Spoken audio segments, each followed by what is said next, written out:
This session is meant to be the most interactive session that gives the opportunity to participants to interact with experts from different institutes and also to discuss the results of the hands-on, the MATRAD treatment planning output, but also to have visits at different laboratories, etc. Now, for today, we dedicate the time mostly to the virtual visits, and we have a research lab with us at GSI, where the carbon ion therapy was pioneered. And our colleague Christian Greff is here with us. Hi, Christian. Hi. And also a therapy, a heavy ion therapy center, CNAO, and our colleague Marco Puglia is here. And Angelica, maybe you do me the favor to pronounce your family name, because I'm not sure I will pronounce it correctly. No problem. It's Angelica Facoetti. Okay, great. And actually, yes, Albana Topi is here with us from GSI also. So they both have prepared videos, and they're going to show us their respective centers. And then we have already scheduled some presentations of students that will take them. Now let's see how we do it. I think we should do first the visits and then have the presentations. And at the end, we dedicate time to questions and answers, okay? So I think, Christian, you are first in the agenda, both because I am also from the same institute and a little bit biased, and because GSI was where carbon ion therapy was pioneered. Thank you, Christian. Go ahead. Thanks, Jutta, for the introduction. So I would like to show you a video that was done by our PR department. Unfortunately, the sound is in German, so I will give you a voiceover. I have an echo in the. Somebody has to mute his microphone. So I will just show you the video and explain what you see while it's going. So we are here in the GSI therapy cave, which is the place where the first 450 patients were treated with carbon ions in Europe. And as you can see, the equipment is now a bit historic, so we no longer treat patients there because there are now dedicated clinical facilities. So GSI is actually a physics research institute, but we did this really pilot event for carbon therapy in Europe here. Here you see, this is actually not a patient, but this is one of the leading physicists working at GSI at the time, and he's now positioned for a head and neck treatment. So this is most of the patients that we treated actually had radio-resistant tumors in the head and neck region. And so they were positioned on this couch using a mask such as you see there. And at GSI, we only have this one horizontal treatment beam. So you see the beam is coming from here. Here you see some of the nozzle detectors, and the beam would then pass through here and treat the patient in this location. And what you see here now is a range shifter, which we now use for energy changes. So this is not clinical standard, but we are currently a research facility. And this video that you're seeing here now, I guess you already heard in the last days about pencil beam scanning. So GSI did not invent this, but we were the first facility who actually had a working prototype and actually treated patients with this technology. So fully 3D scanning of the patients. So not only in these energy slices, as you saw her, so the scanning with magnets, but also active energy variation from the synchrotron, which were all innovations that were realized at GSI at that time.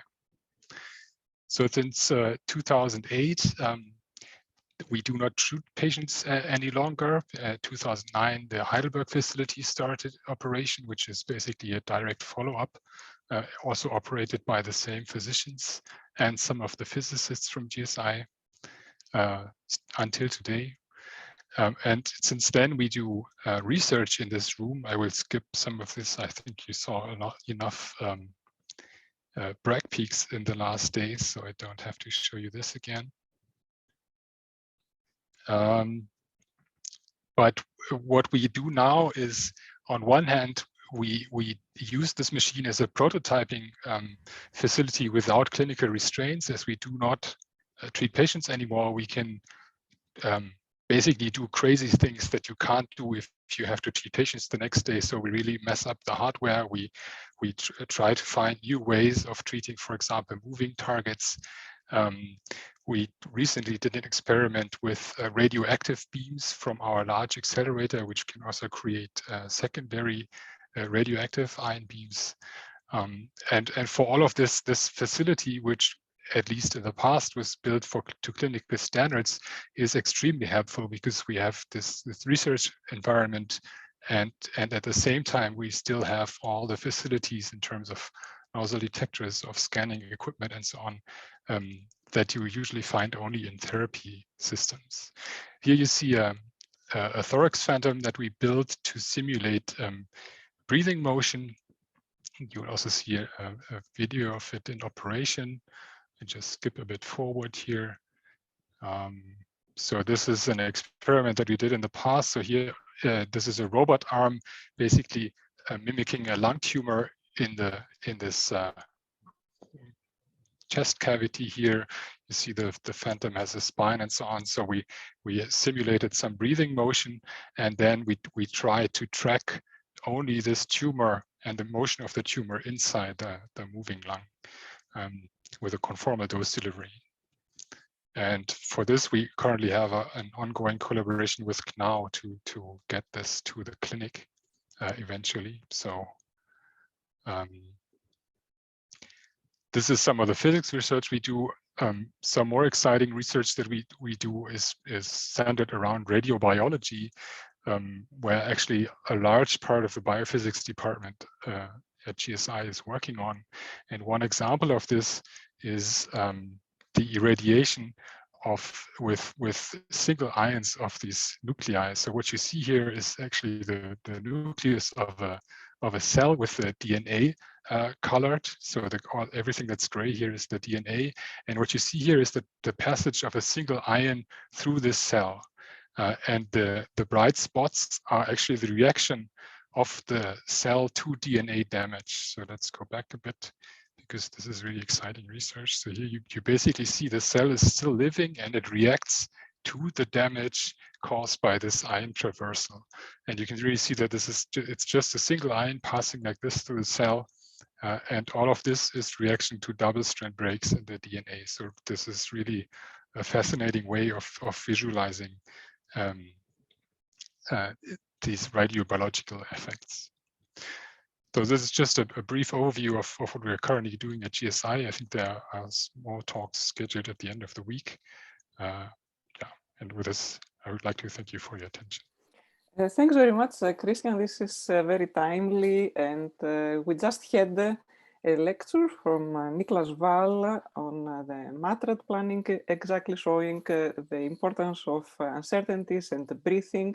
And I know that you are doing some work on that. Maybe you want to say a couple of things on your work and maybe on your career, who you are. So my name is Christian Greffs. I'm the group leader of medical physics, of the medical physics research in the GSI biophysics department. I'm working at GSI since around about 10 years. Yeah, and I'm the responsible person for this cave, for the technical development in this cave, and also my main research focus is actually on this treatment of moving targets. So we develop strategies to really conformally treat these targets, so not enlarge the treatment field as it's usually done to treat the tumor wherever it is, but really to have the dose following the tumor, which is pretty challenging to do in a real patient, obviously, and has not been done yet with particles in real patients. But this is what we ultimately like to do in collaboration with CNAO, hopefully in the next few years. Thank you very much, Christian. And you want to comment something, Marco? Oh, well, it's something we are trying to set up, and we are definitely willing to do. It's something coming.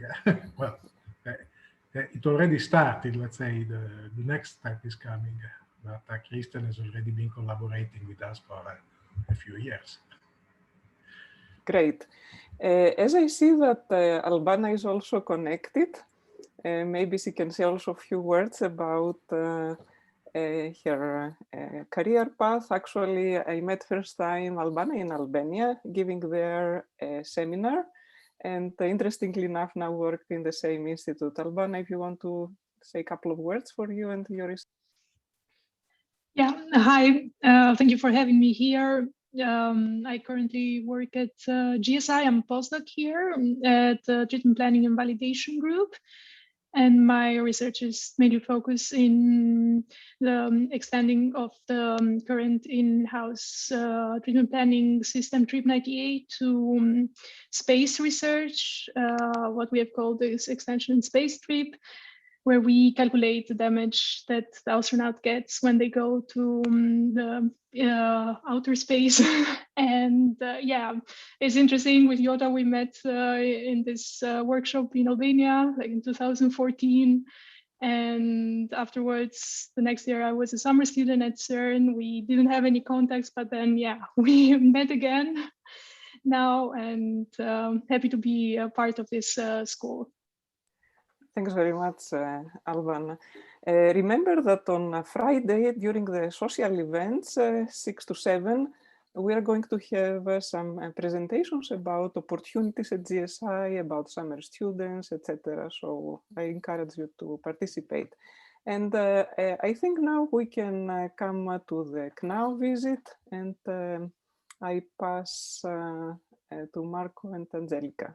Yeah? You want to show a video, I think, Marco? Well, rather than a video, I will show a couple of slides just to introduce the CNAO synchrotron, and then I will show you the synchrotron with the, let's say, live, with the webcam in the synchrotron hall. But I have a few slides just to start describing the system. Can you see the screen? Yes, we can see full screen and we can hear you very well. Please go ahead. Very good.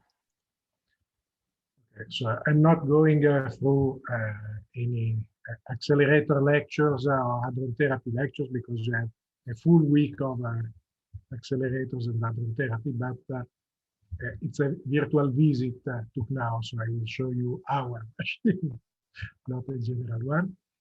We have at now 2 sources.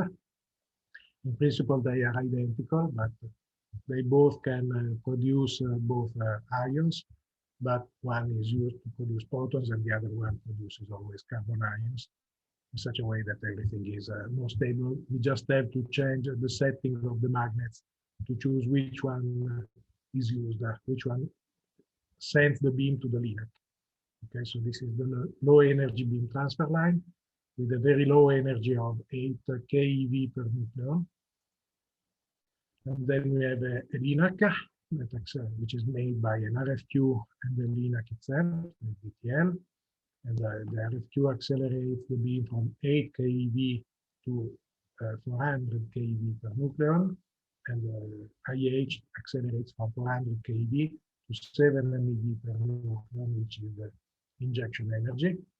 Just looking inside an RFQ, you will probably see how an RFQ is made along the lectures. So I'm not explaining it, but you can see the 4 rods and the latching section. This was developed with GSI, well, developed at GSI and built at now by them. But it's a collaboration. And the LINAC, you can see the drift tubes inside, and the big cylinders contain triplets for transverse focusing. And after the LINAC, we have the stripping foils, because in the Labit, in order to properly select the ion that you need, we use carbon 4+, so with a A/Q of 3, and we use H3+, which is a molecule made by 3 atoms of hydrogen ionized once. Of course, it's not 3+ is from a nitrogen. And then we have, let's say, unnecessarily larger rigidity than is possible. So we remove the last 2 electrons in both cases with a very thin carbon foil. And then after the stripping foil, we have carbon 6+ or protons, depending on the. You can see here we have 10 stripping foils, because we were worried that they could be damaged and reduced. But in 12 years of operation, we have never changed it once. In the end, it worked very well. And then the beam after the stripping foil is in the MEBIT. That brings the beam to the injection. And the injection is a multi-turn injection, but so it means that you distort the injection orbit, and then you inject the beam, and then you collapse a little bit. After 1 turn of the machine, the injection bump is reduced, then you inject the second beam, and then a third, and so on. And if you look at it from a pictorial way, let's say the Italian way, it's like rolling spaghetti on the fork. And then we are in the synchrotron with the injected beam. And the synchrotron is a beams-like machine, kind of family. It's it's made by 2 super periods, and it's symmetric with respect to this line. And optically, we have 2 dispersion bumps and 2 dispersion regions where we have injection and the cavity. And okay, then it's 2 super periods, 2 close dispersion bumps. All the dipoles are powered in series, so it's 1 dipole family. We have 3 quadrupole families to change, let's say, horizontal and vertical tune while keeping the dispersion null here. And we have 3 sextupole families, that is horizontal and vertical chromaticity plus resonance excitation, just to explain. And then once the beam is injected, you have to accelerate it. And this is more or less the scheme of what happens during acceleration. So you inject at low field, then you increase the magnetic field and you accelerate. And then you have a long flat top during which you extract particles. The yellow curve is the number of particles circulating in the machine. Let's say red, direct current transformer, a DCCT, if you want. And here you see the extraction, the number of particles decreasing, the extraction, and then you have the hysteresis cycle. And the extraction, you already see here, in anticipation is driven by the beta tone core. And the treatment is made by a series of these cycles. So you accelerate to a certain energy.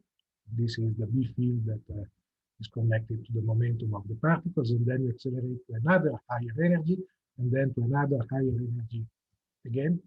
And every time you go through an hysteresis cycle, because magnets are made by iron and they are, and you have to follow the hysteresis cycles, otherwise you have the wrong field at injection and it doesn't work.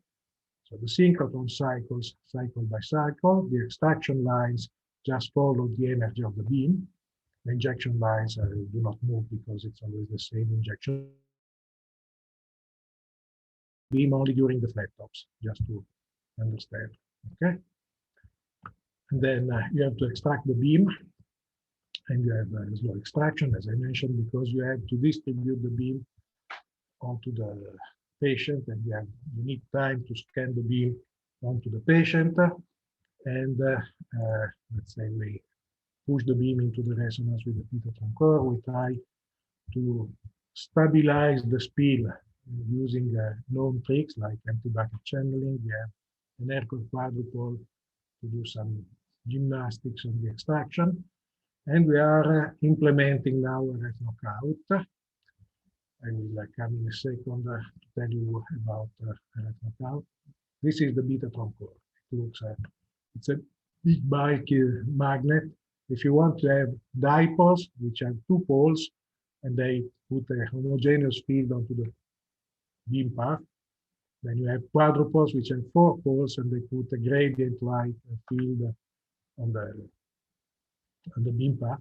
And the Betatron core doesn't put any field onto the beam path. It's only around.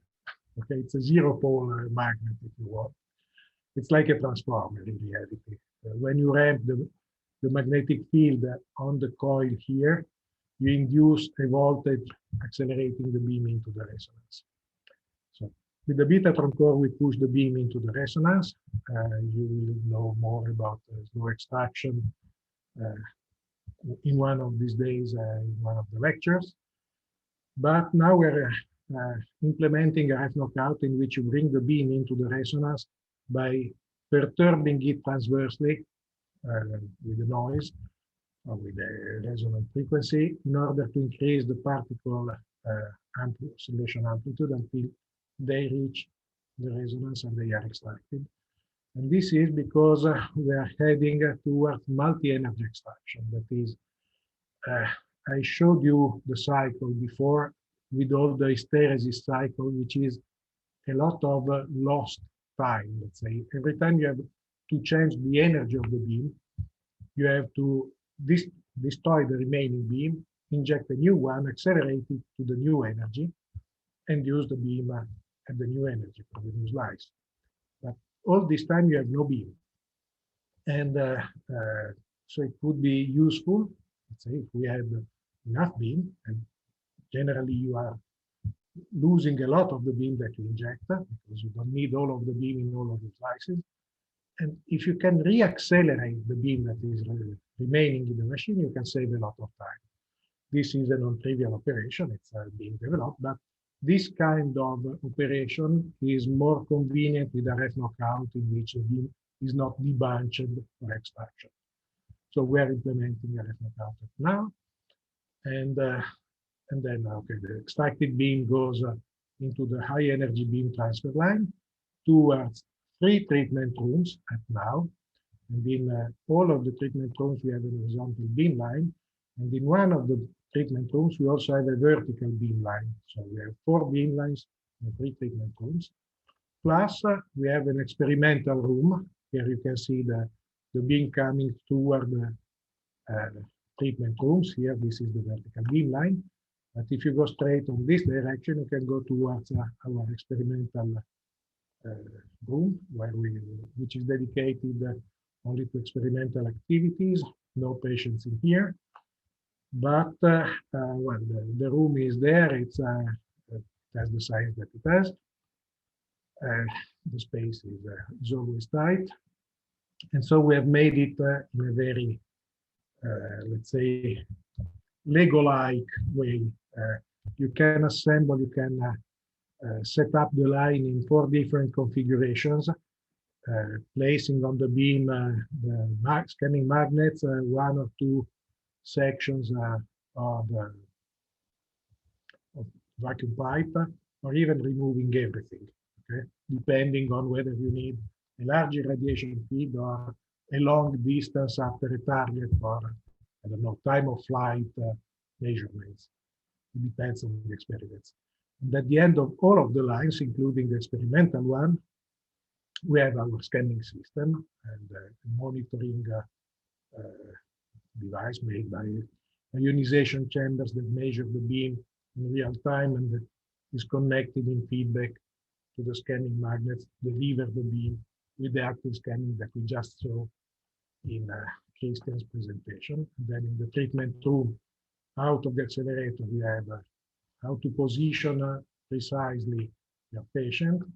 And in the experimental room, you have this, you see the magnets installed on rail in order to be able to remove them, those delivery mounted on rails to bring it to the different isocenters, and a modular line that can be installed or removed and so on. Okay, this is for the presentation. And now I think we can go to the lifelike thing. And now the machine is running. But we have a webcam inside. I don't know, can you see the webcam? Yes, very well. Mhm. So this is what I was describing you up to now. And we can give a look here. This is one of the dispersion-free sections. From here to here, there is zero dispersion. This is our RF cavity. This red barrel here is the RF cavity. This yellow guy here is the resonance driving saxophone. Here we even have a skew quadrupole, which is not used in reality, but well, it's there in case someone wants to do some different operations. It was there in case coupling was too large.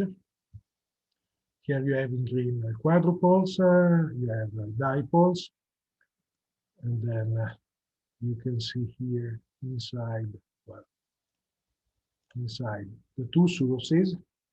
Now they are closed, the sources are inside this cube here, which is a lead shielding around the sources themselves. Then you have these green cylinders. These are solenoids to provide initial focusing of the beam coming out of the source. This triangular guy here, which looks like a formaggino in Italian, I don't know how to translate in English, is what we call a spectrometer. I mean, spectrometer is a big word. It's necessary to separate the species that we want to use, but we have to separate carbon from oxygen. We don't have to separate isotopes of the same elements. So the resolution doesn't have to be that high as in the standard spectrometers. So up to here, you have all of the species coming out of the source, and after the spectrometer, you just have the species that you have selected. And then you transport your beam. Here you select which species you are accelerating. Basically, this magnet selects whether you take the particles coming from this branch or from this branch. And then you move here. Here is not very visible, but I showed you the picture of the RFQ and LINAC before. You can see the pink guy here is the LINAC, and before the LINAC is not very visible, but there is an RFQ. Just before the RFQ, we have a solenoid also here. And before the solenoid, we have this guy here, which is a fast deflector used to send beam to the LINAC only when it's needed. Okay, so this is what we call the chopper in our Lebbit. And then after the LINAC, we have the Mebit, bringing the beam. Here you see the SEPTA in orange. And here it's not so clear, but I will try and show it better. Slowly. Here. Below this red light, there is a tank which is not that clearly visible because of the tubes of the pipes before, but this is the electrostatic septumate injection, let's say. And then the beam is injected. It goes around the machine. Well, so this is the second dispersion-free section. And then we can see here on the left the betatron core. And okay, then you have plenty of magnetic elements in the synchrotron. Just out of curiosity, you can see that on the dipoles, you can see a lot of color codes here on the corner. And this is a strange, let's say, Yeah. It's because when we bought the iron to build the magnets, we didn't have enough homogeneous iron, and so we had to sort the laminations according to the magnetic properties, and the color codes here refer to different magnetic properties of the iron that we were using. And so all of the magnets have the same sequence of colors in order to have the same magnetic composition, let's say. But apart from this, we have now, here you have the extraction lines. Here is the extraction from the ring. This is the dispersion matching section, let's say. And here on the left, we go towards the treatment rooms. Here is the dipole deflecting towards the vertical beam line. You can see all the vertical beam line here. And this guy here below the vertical beam line is the magnet selecting the treatment room. Up to here, you just have one vacuum pipe. After this magnet, you can see, if I'm clever enough with the webcam, that you have 3 vacuum pipes, 1, 2, 3, towards room 3, 2, 1. Okay. And then, of course, here, depending on the polarity of this magnet, you select the treatment room. And after this, well, you can see some cables laid on the ground. I will tell you on Friday what they are for. It's some improvement being added to our machine. But for the moment, it's still a mystery. And here you can see, I showed you that there was an experimental room. And this is the beam line going towards the experimental room. You see a number of stairs going above the synchrotron, above the lines, but unluckily, you have to provide ways of going out of the synchrotron room when you have a problem, or going into the synchrotron room. So from everywhere, you don't want to be obliged to make the whole tour of the machine. So you have to go above this line, you have to go above this line. It's not clearly visible here. And so there's plenty of stairs, but here, after this beam line, after this wall, there is the experimental room. And well, the room is more or less finished. One of the things that I can tell you is that there are no columns inside. It's a larger hall with no columns inside, 30 by 40 meters, which is also a non-common situation. But we didn't want to have any obstacles. So this allows our crane to move linearly along all of the synchrotron room, which is useful when you have to install or dismount objects. But it means that the roof of this room is made by beams which are 37 meters long. And I tell you, bringing them here, if you have ever seen Strada Campeggi, the way in which the address of now, you will know that it's not very wide, and coming with big trucks and with big lorries with these beams on top was funny. Let's say that every time that I think that I'm not able to park,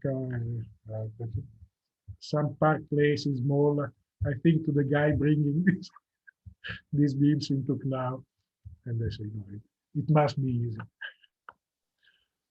But I think that I'm already over time, but if you want to ask questions, I'm ready to. Marco, thank you very much. That was really very nice, very exciting, very nice to go through the webcam to the details. And you had said the other time that you had been involved since the beginning. You consider it your baby, and maybe you want to say a couple of things about yourself and your career. Oh yes, I mean, I'm one of the old members of CNAO. Let's say, I've been working to the design of this machine since the early 90s, together with Sandro Rossi. I was at that time one of the young colleagues of Ugo Amaldi. He was the one who had the idea to build now to bring hadron therapy in Italy. So he picked up a number of students and young physicists. And at that time I was younger, and now, unluckily, it's 30 years after me. So I'm no more younger, but let's say that I spent most of my career working on the design and the construction of this machine. So it's, as you said, my third baby somehow. But it's not only mine. I mean, we are more than 100 people working here, and it belongs to all of them. Don't think bad of me, but and well, my career was basically here. Before coming to now, I've been working on an FEL project at Plaza. During my thesis, I've also worked a little bit to click at CERN, but it's ages ago. It was a stone click at that time, more or less. I was working with the Flintstones. Very nice. You had mentioned also, no, that you met more or less by chance Amaldi at CERN, if I remember correctly. It was an interesting story. Yeah. I didn't understand. So then maybe we give the floor to Angelica. Angelica, you want to say some words also? Yes, I have a presentation. It's very short one, not so technical as as Marco's one, and just to introduce you and to guide you in the path of our patients. Just let me share the screen. I'm not able to talk and share the screen at the same time. Sorry. Okay, can you see my screen? The presentation? Yes. Okay. So you can go full screen? No? Yes. Yeah?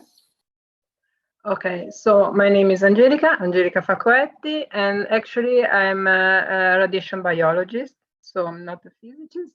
And I'm going to guide you in this sort of tentative virtual tour for the clinical activity of our center.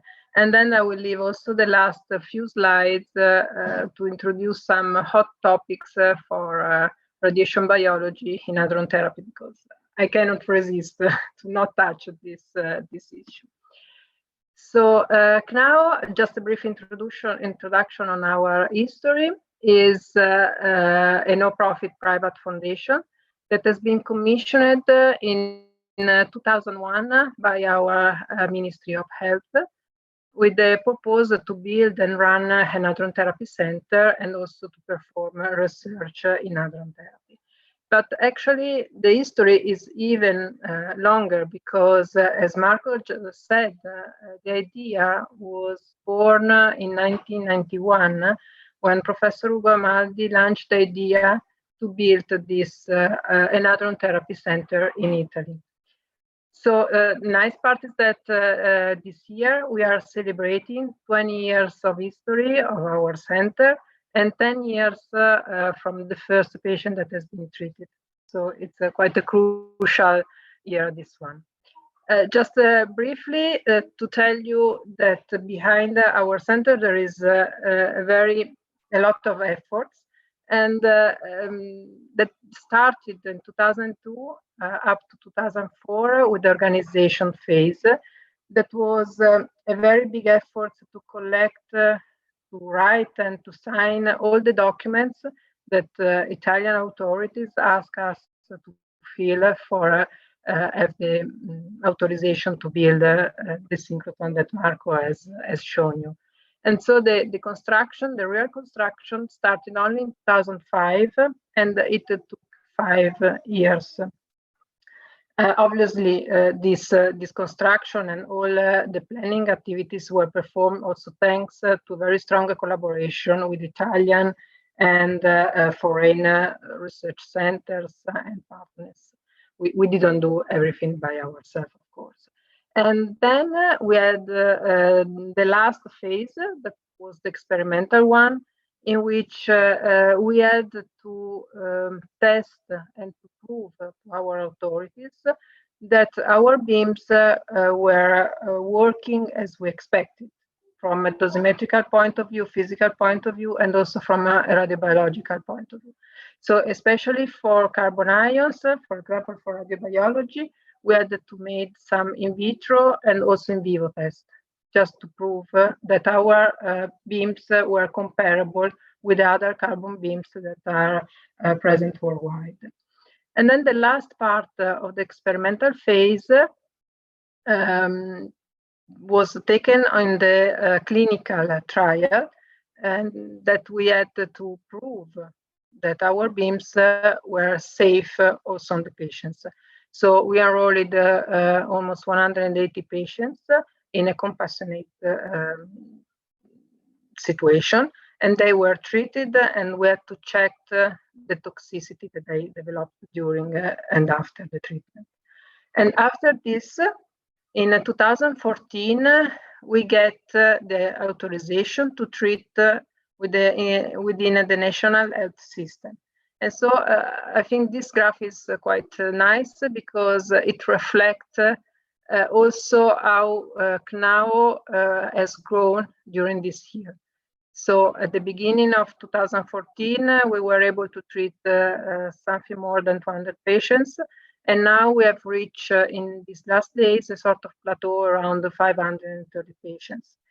Actually, we are trying, and we are sure that we can increase the number of these patients to be treated, since we are trying to develop new technologies and also to improve the organization procedures.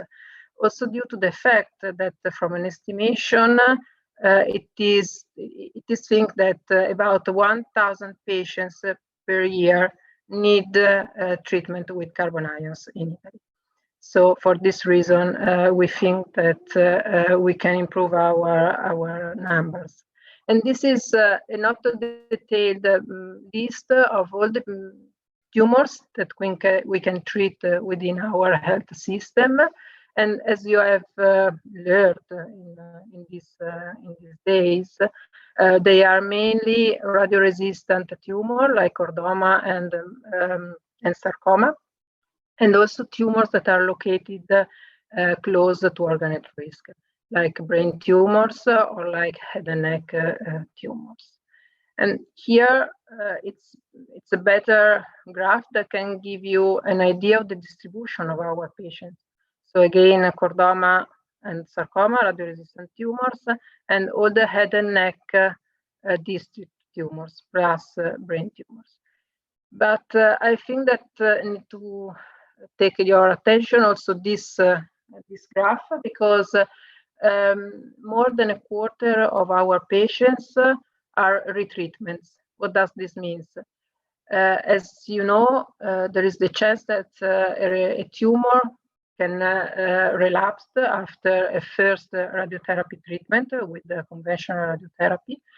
And unfortunately, most of these patients are not anymore eligible for conventional radiotherapy, because the normal surrounding tissues has already received the limit of doses for conventional radiotherapy. So it is the case that hadron therapy can give an option to these patients. And if you consider that tumors that regrow after a radiotherapy treatment are even radioresistant, are intrinsically radioresistant, this is the reason why carbon ions may be the only option for these patients. And this is the reason why we have a big part of our patients coming from retreatment. And now let's start to go into the path of our patients. And so once the patient has been visited by our clinicians and has been studied by the interdisciplinary meetings, the patient is enrolled for the treatment. He will start some preparatory examination and the simulation procedures before the treatment. So for doing these procedures, patients has to perform MRI and CT scans with this sort of immobilization devices that are thermoplastic masks like these ones, this for head and neck region. This is for the thorax and for the pelvis. And this mask, of course, have the aim to fix the patient in a predefined position and a reproducible position in a way that all the treatments will be performed in the same way. This, together with the mask, patients will be also positioned with dedicated pillows. These masks are made by a particular material, which can be make more malleable with the hot water. So it is placed on the part of the body of the patients, and then after 10 minutes, this mask will become rigid, and it will take the shape of the patient, of the region that has to be blocked. And then these masks are fixed to the couch of the treatment. You can see here that on this mask we put also some markers which will be used during the treatment and the positioning to test the accuracy of the positions. And of course, we try to give much attention to our pediatric patients. So our technicians try to design and to draw some of their favorite cartoons on the mask, trying to make the treatment less stressful for these children. And we also have a dedicated visit room for them. So once the patient has concluded all the simulation procedures, the patients can go home, and within 1 or 2 weeks, he is called back to CNAO and he can start the treatment.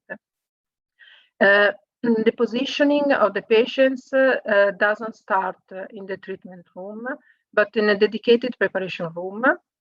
This is to avoid, this is to spare the time within the treatment room, inside the treatment room. So the first position is performed outside. The patient is put on the couch, is immobilized with the masks and the pillows, and then there is a first positioning, a visual positioning with the markers, and then the patients is bring to the treatment room for the final positioning. And this is the treatment room with this is called PPS, that is patient positioning system, which is a robotic tool that allows 6 degrees of freedom for patient handling in such a large volume. So this is the couch where the patients lie. And this is again the treatment room, but in this case, you can see here the X-ray tubes and the flat panels. They are the patient verification system. So this X-ray tubes takes X-ray images, and they are compared with the CT scans that have been previously taken during the simulation. And finally, the third system to check the position of the patients is made by the optical tracking system, OTS, which is made by 3 infrared cameras, which detect the markers that I show you that are put on the mask. And this infrared camera, this optical tracking system, works before the treatment, but also during all the duration of the treatment. And okay, here are some more details, just to tell you that the accuracy of the comparison between CT scan and X-ray images is below is 0.3 millimeters. And this is the patient verification system present in our room number 2. It is the one that has also a vertical beam. So there is not the option to put the flat panels that we have seen in the previous one. And so this is the C-arc that can rotate around the patients and take the X-rays images. And this is just a detail of the marks, of the optoelectronic markers that are put on the mask. Normally, there are 6 of these on the head and neck masks and 7 for the pelvis. And this is the check. And here is a video showing you how the patients are positioned inside the treatment room. So you can see here the robotic system that is moving and is guided from this position.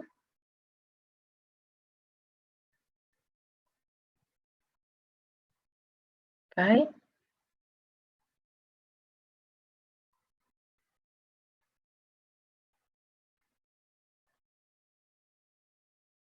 Yeah, you cannot see, but obviously the movements are really precise and very, very small, but at this moment the couch is going up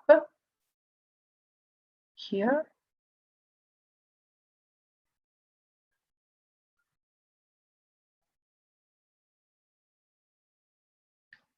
Okay.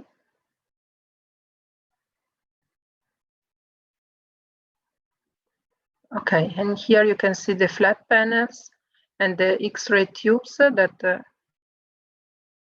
come down.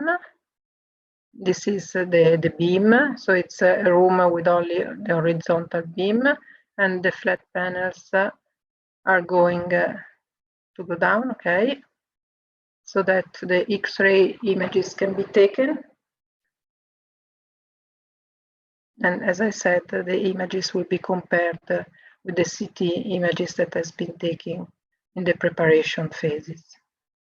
And this is how the markers are used by our technicians to verify and to settle down the last positioning of the patient.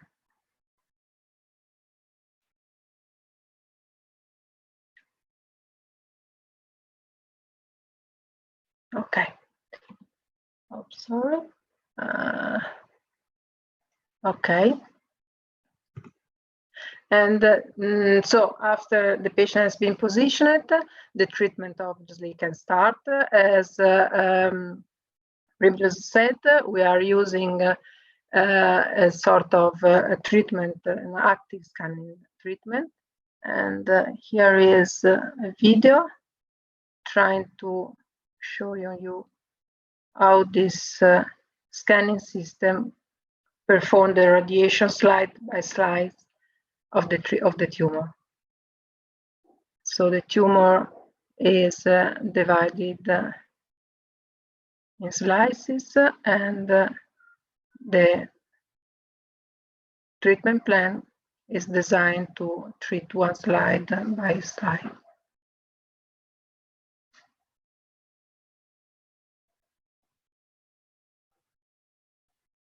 Okay, I will not go to the end of the video because it's just slide by slide the tumor mass, and I saw that we are a little bit later.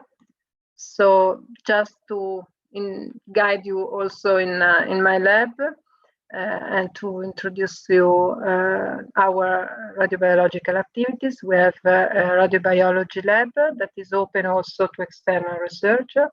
So if someone is interested in using our beams for radiobiological research, can also use our lab. And why I would like to stress in this school the importance of radiation biology research. Not only because I'm biology, of course, but because I think that I like to report this phrase in which radiobiology of high carbon ion is so markedly different than X-rays that charged particles should be regarded in radiotherapy in much the same way as a different drug is treated in medical oncology.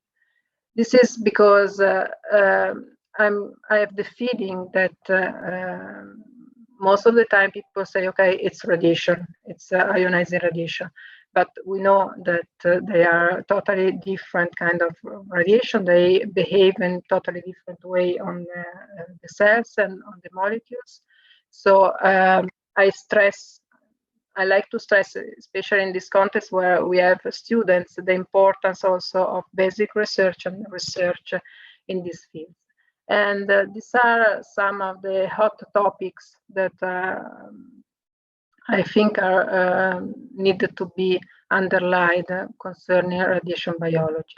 So the combined treatments, because we know that carbon ions prove to be very important with very good results in clinical, but we are still lacking many information on combined treatments. So meaning plus drugs, plus photons, for example, carbon ions and photons, but also immunotherapy. This is together with the immunoresponse after carbon ion radiotherapy are very open questions nowadays. And then we have second cancer induction and normal tissue response, which are always open questions and very crucial and important topics, especially second cancer induction, when we talk about the pediatric patients. And then, but not less important, new ions, because Marco will talk about the surprise on Friday that he was anticipating during the visit into the cycle. So that's all from my point. Thank you very much for this tour, guided tour, step by step in the whole process. And we are a little bit late. Maybe, are there any urgent questions now? I just want to make sure that we are going to have time for the students' presentations, and maybe we take the questions at the very end. But if there are specific questions now that people would like to type in the chat or just raise their hand.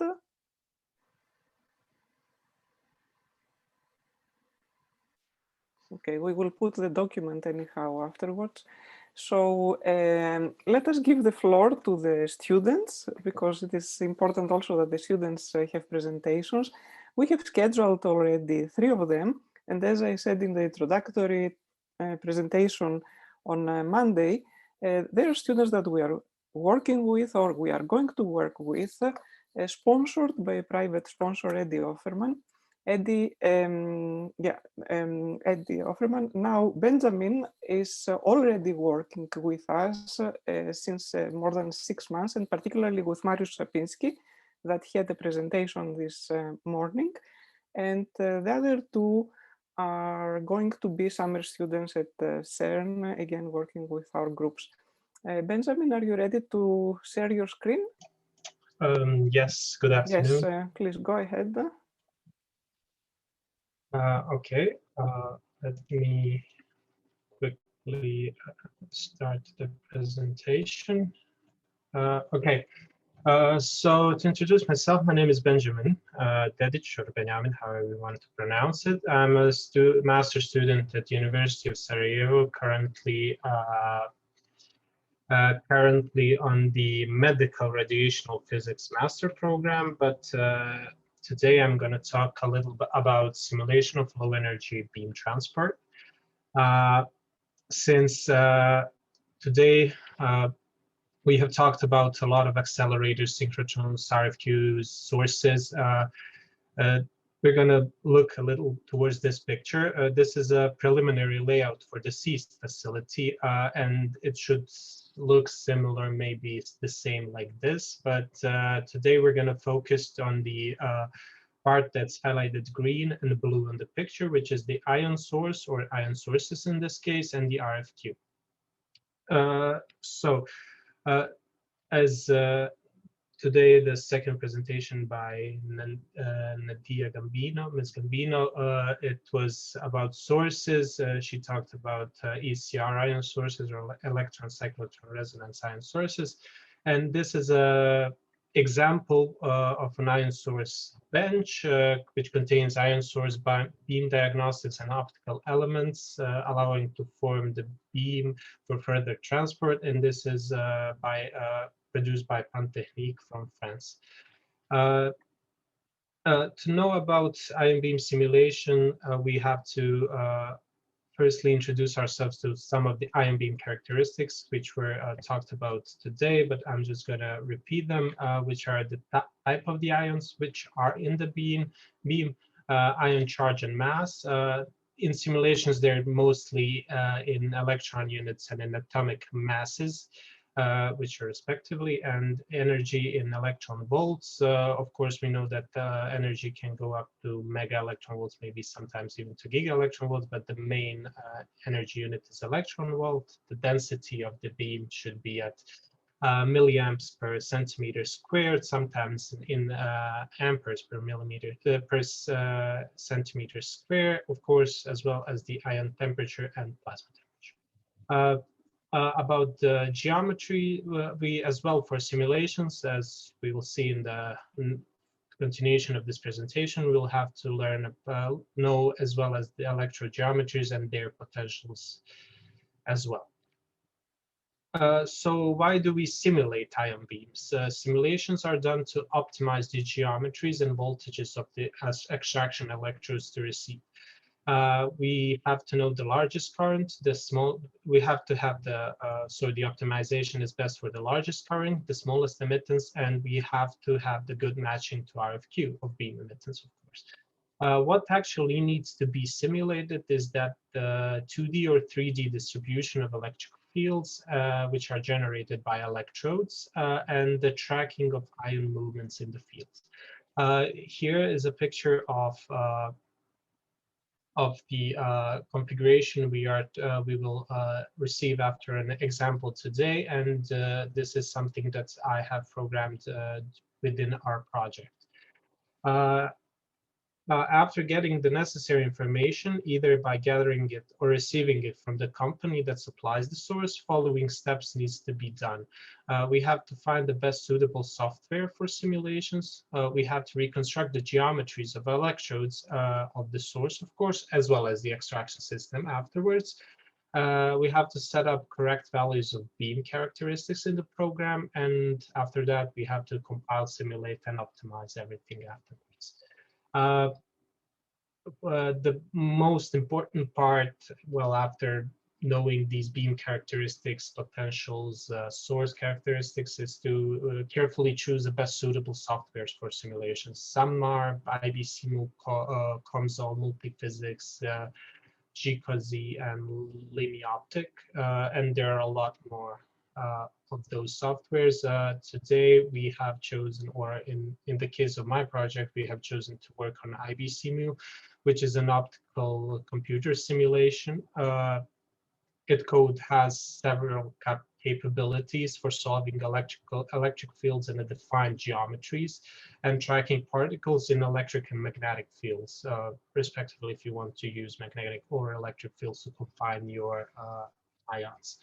The code is constructed as a C++ code, and it is used in a Linux or a Windows environment. Me personally, I have used it in Linux, so it's best suitable for me. It has some features as solid geometry definition, finite difference method solver, particle trajectory iteration in self-consistently calculated electric and important magnetic fields. And it has multiple more features such as beam emittance plotting, plotting the images that were seen on a few slides before, and many more. So main part of the presentation will go towards the example of low energy ion beam simulation, which I will now run through briefly. Just do the main parts and introduce you to the main part of the code and what we're trying to get in the end. So the first step was, well, installing IBCmu from the following link. Second step is the installation, which is really, which is greatly, tutorial is really good on the web page that I have listed here, which will be also available when I upload the presentation to Indigo. And the third step was downloading an example that was provided on the web page. Why download the example? Because the example has already an input of code, which only has to be edited to have a final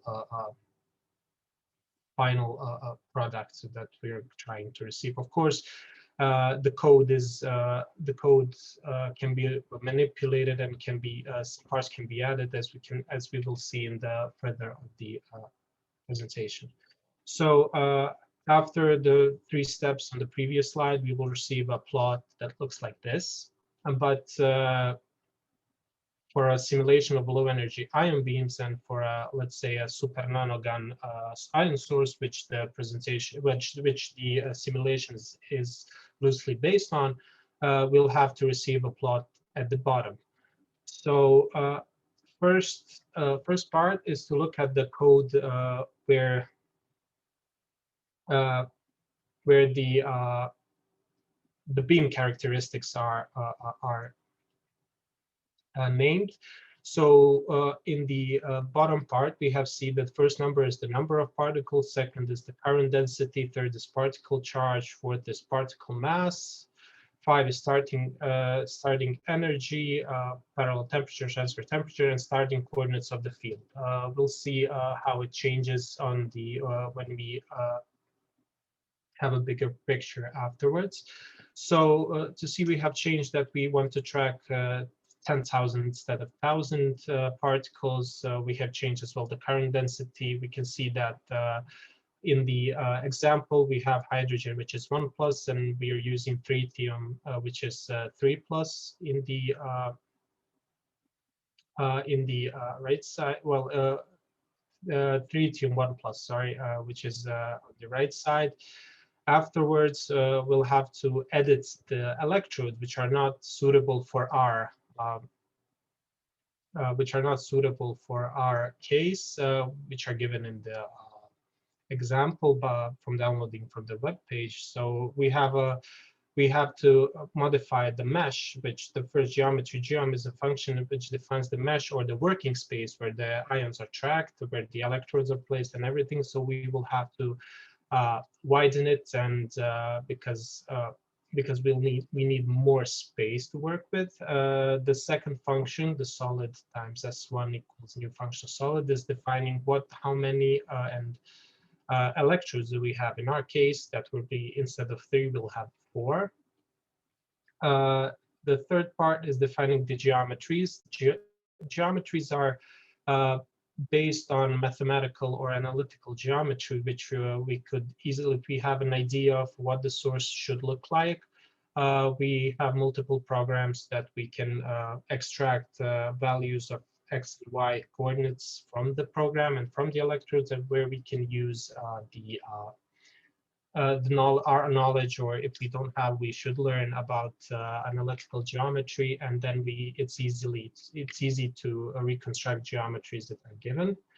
The third and the second to last part is, of course, to define the potentials of electrons. So in the part of the code where the geom set boundary functions are, we define which boundary conditions we use. We use Dirichlet for user-defined electrodes and Newman for the boundaries of the mesh. Of course, we'll have to use the and the final value is the potential of the electrodes, which we have to change, of course, because every source has its different capabilities, and if we want to match to the RFQ, we'll have to modify and really optimize, which this is the hardest and most tedious part to do. At the final part that I used in my code, well, my mentor helped me, of Mariusz Sapinski. He helped me to add a text file which would output all the so mass, charge, location, and velocity of the particles at the end of their trajectory. So if we look at the picture, we'll see that the difference between the example we have received and we have downloaded and our problem that we have reached is what we were looking towards to. And at the end, or at 0.17, which is here, we'll have millimeters, of course. We'll have the most we'll have the text file which we can use afterwards to see what the beam emittance is and to match it to our RFQ. Of course, after a little bit of optimization and playing with the code, we have reached this final part, which is a super nanogun source. I have based it on CNAU's source. Super nanogun from CNAU, and one of their papers from commissioning the ion source at CNAU. That would be all for me. Thank you very much. Thank you very much, Benjamin. Now let me see if the girls are ready. They have some short presentations. Maya, you are there. You are able to share your screen?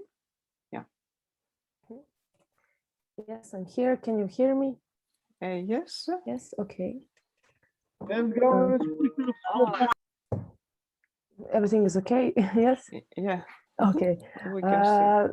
So I can start. Hello, everyone. My name is Maja Kuzmanovic. And I haven't started my project yet as Benjamin, so I will introduce myself quickly. So first of all, I want to thanks to all the organizers for all this event, and I have to say that all the lectures and the session, hands-on session, was really interesting, and I have learned a lot yet, and I'm looking forward the next lectures. So I come from Podgorica. That's the capital city of Montenegro, and it's located in the southeastern Europe. The Montenegro is a small country. The surface of it is only around 13,000 square kilometers. So I will start from my elementary school. In elementary school, I started going to competitions in physics, and I had an amazing professor who was my mentor in that period. And because of her, I entered in the world of physics and science. And in that period, I decided that I will enroll at University of Physics, and that's where I'm now. At the end of my elementary school, I took place in activities organized by NGO Prona, and that is NGO for science promotion in Montenegro. And they organize each year winter camps and summer camps, also festival science. And also they organize always lectures, workshops, and so on. So thanks to them, I had the opportunity to meet people of my age that are also interested in physics, mathematics, and science at all. And also I had the opportunity to meet a lot of great professors, lecturers, and learn a lot from them. Also, at the end of elementary school, it was the first time when I heard about CERN summer student program, and I was really interested in that, and I put that as like a goal in my head. So I put that goal, and I wanted to be a part of that project at the end of my bachelor studies. Also, I got really interested and realized that I would like to be a part of the science team that is working to find a cure for cancer. So that was something like my first plans in the physics world. After that, I was in gymnasium, where I was still included in some of Prona's activities. This is a picture of one of them. And at the middle of the high school, I started volunteering in the Red Cross of Montenegro. And that experience really changed me as a person. I became more communicative and gained a lot of skills.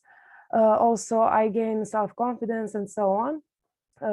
So after that, I enrolled in University of Montenegro, Department for Physics.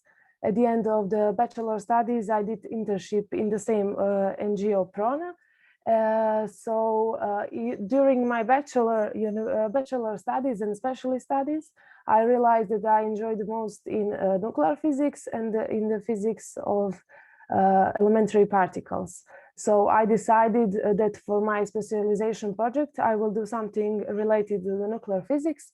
And the theme of my project was detection of gamma rays from barium-133 decay by pairs of natrium iodide with thallium detectors. It was really challenging because we couldn't go to laboratory whenever we wanted because of the COVID-19. So, and it was really a hard work, but I'm really proud of it. And it was at the end a really good project. So these are some pictures from our laboratory from university. In meanwhile, my goal became reality, and I got a scholarship. So I'm very happy because I will be the part of the project, and I will be a participant of the CERN Summer School 2021, and I achieved that my goal. So I'm very looking forward for the project that I will do this summer with the Professor Majid Dosanjh, who I'm very grateful to. We will do the project that is related to use of radiation treatment in curing patients that have cancer.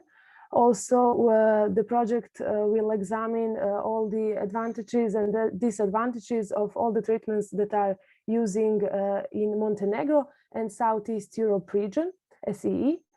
And also the part of the project will be related to hadron therapy, technology use of hadron therapy and all the advantages and disadvantages of the hadron therapy, and also with the focus on the how could I say it, but where is Montenegro in all of this story? What is the perspective of a Montenegro, and are there any chances for us to hadron therapy become reality for our patients also? So that's it. Thank you for your attention, and I was quickly. Thank you very much. And let's go quickly to the last presentation of Adriana. Unfortunately, we're not going to have much time for discussion. Adriana, are you ready to share your screen? Yes. No. Do you see the presentation? Very good, we see it and we hear. Please go ahead. Hello everyone, I'm Adriana and I will talk about hands-on session treatment planning results and cancer data platform. Firstly, it includes the hands-on session before that we had TG119 example with photons with one angle. I made with 7 angles, which we can see what's happening here and how the patient looks and radiation also. And here are the results from the histograms and the mean values for the different photons. We can see which plan is better and which one is causing a little damage from the organs that are our goal. And here is the same thing with the protons with 1 angle, 3 angles, and also the histograms and the other results. Here I have prostate with photons 5 angles and protons 3 angles, and also the tables which include the mean value after I upload the presentation. you can see it better because we don't have time. And now I will talk about myself. Unlike Maya, I wasn't involved in physics in my previous studies, and high school I was studying law, where I didn't have subjects like math, physics, or other science subjects. And after finishing high school, I wanted to try something different, to learn something different that I haven't chanced before. And I decided to study physics. Firstly, I enrolled in education physics, like the easiest option. And after that, I decided to enroll in another student program that is medical physics, because I wanted to use the benefits from physics for the human, because we have somebody that we know who suffered from cancer. And because of that, I enrolled in medical physics, and I've been motivated to apply for CERN student program to 2021, which I was selected. What I will be doing at CERN this summer is about cancer data platform, which is about radiation and in treatment of cancer, and it includes current practices that are used in North Macedonia, their advantages and disadvantages, how heavy ion therapy can be used, and what are benefits from it, how patients can use them, and how patients also can be selected for their treatment with heavy ion therapy. So the selection of patients is necessary, and because of that, we have to share the data among different hospitals and research facilities, and for that is necessary to have one platform where all that information would be placed. And at CERN, I will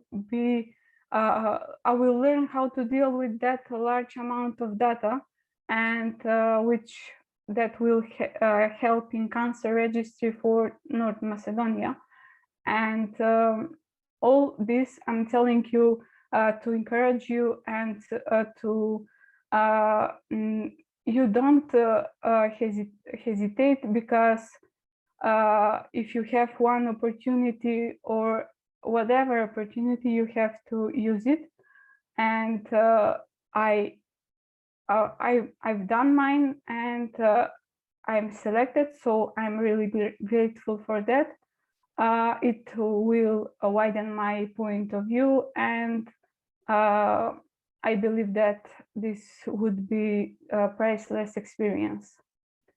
So that's it for me, and thank you for your attention.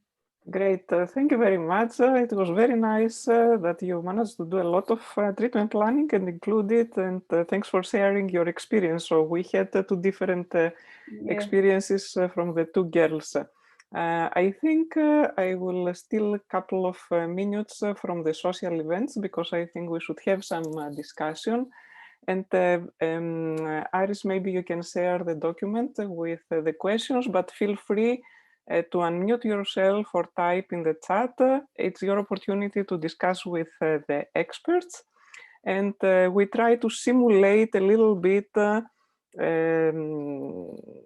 something that we think will come in the future, that the different laboratories will communicate, share data, and like experts remotely will decide on treatment planning and how to follow patients, etc., etc.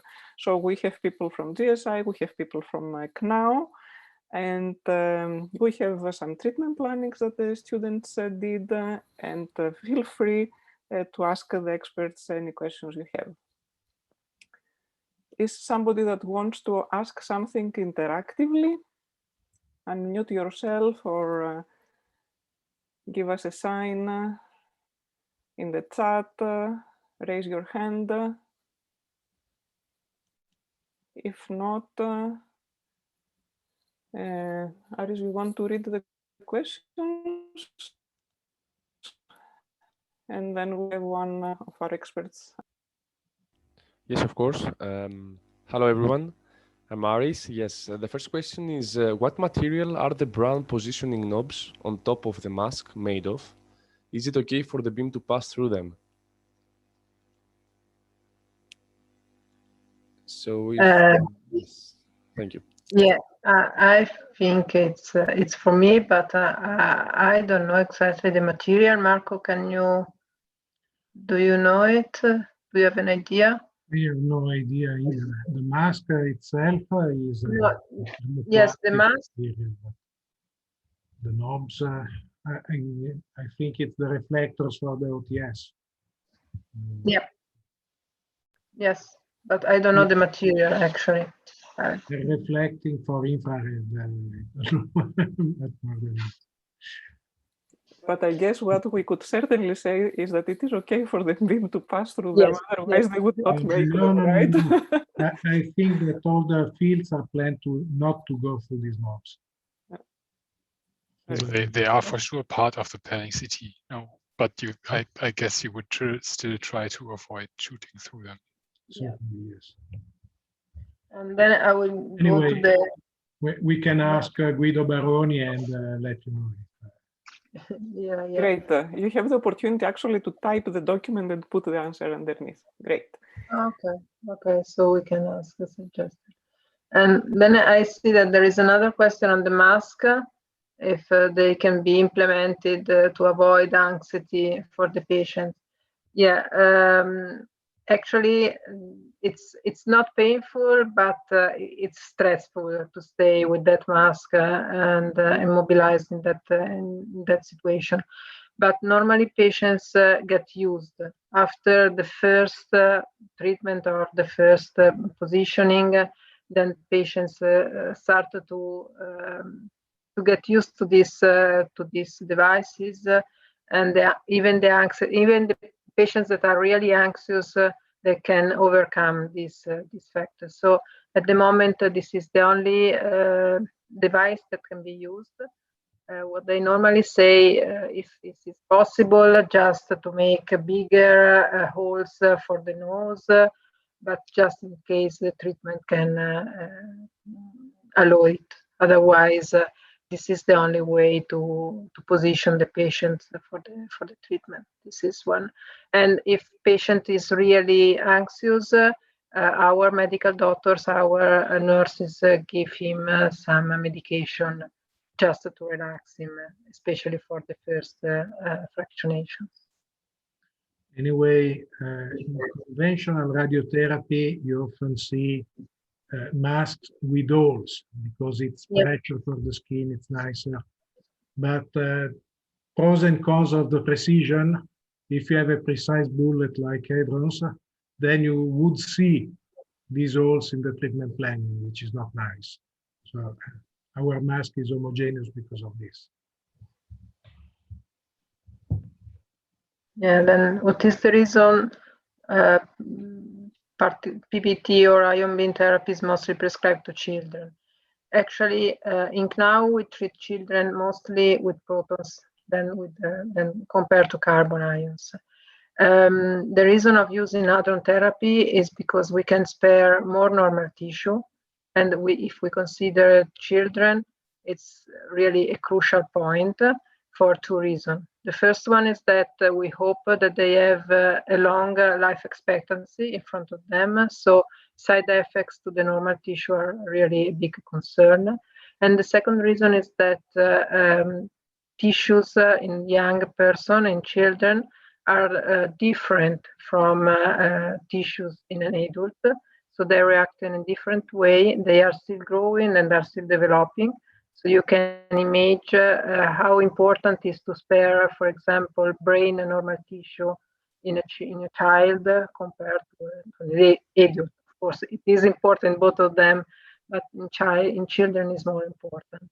And the reason why we are using more protons than carbon ions is due to the, let's say, very long side effects. We are still at the beginning with carbon ions.